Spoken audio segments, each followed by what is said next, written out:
Hello everyone, in this video I'm going to show you how to change profile link on LinkedIn. So just open your LinkedIn here on the, let me just close this up, and on the top left side corner you will see a profile icon.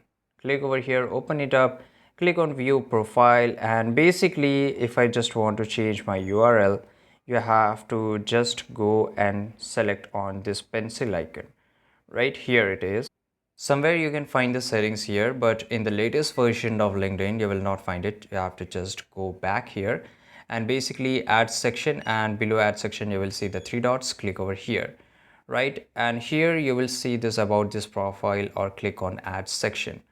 And once you click on here, click on contact info. Once you click over here, let it load for now, right? Just go on three dots, click on contact info, and here you will see my profile here, my profile URL.